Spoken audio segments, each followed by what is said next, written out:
One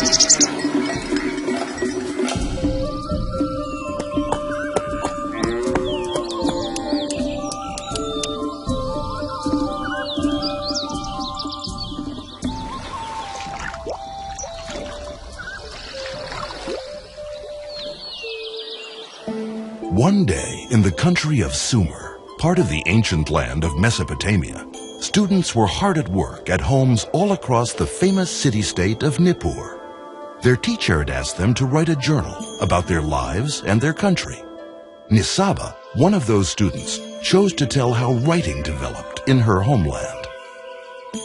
My grandfather says that in the old days, nobody knew how to write. Writing started when my ancestors needed a way to keep records on what had happened from year to year, like how much grain each farmer had grown, and how much different people got as their shares, and how many sheep and cattle they had, how many animals died and how many were born, and how much of everything was given to the gods.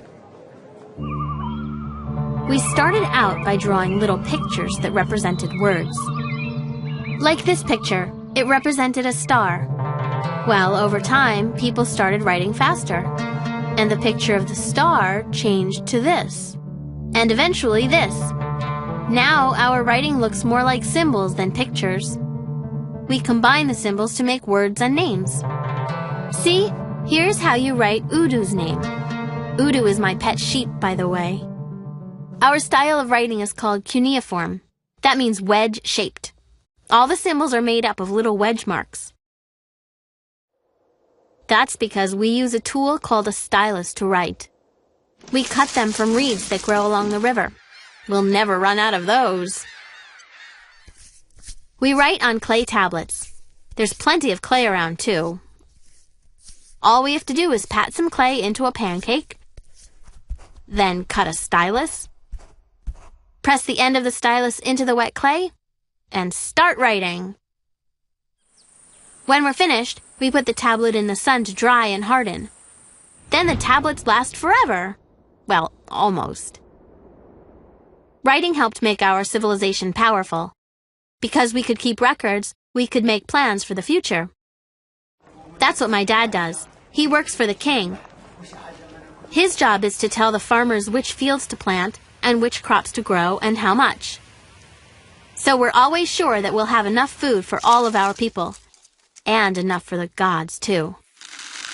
Like my mom always says, I'm a very lucky young woman. That's because I'm learning how to write. I go to tablet school, which is called an aduba, to train to be a scribe. It takes 12 years to learn. Not many kids get to learn how to write, especially girls. Mostly there are boys in my class. We learn our cuneiform characters by writing down proverbs and riddles that the teacher gives us.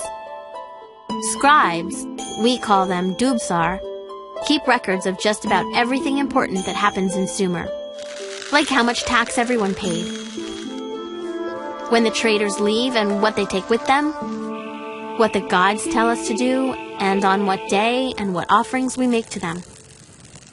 We've also written down our laws. I was surprised to learn we're the first civilization ever to do that. When they're written down, laws can stay the same for longer, and they take on a life of their own in a way. Some scribes work with the priests in the temples. The priests watch the moon and stars every night, and the scribes write down everything they observe. The priests are looking for signs that will help them figure out what the gods have in mind. And also for hints that a flood might be coming, so we can make sure our levees are strong enough to hold back the water. Our priests have gotten very good at figuring out how much time has gone by. So scribes also write down when things happen. That way the priests can look for patterns in the past and try to predict the future. Our civilization couldn't function without scribes. There are too many details for anyone to remember them all. But as long as we can write them down, we don't have to worry about forgetting.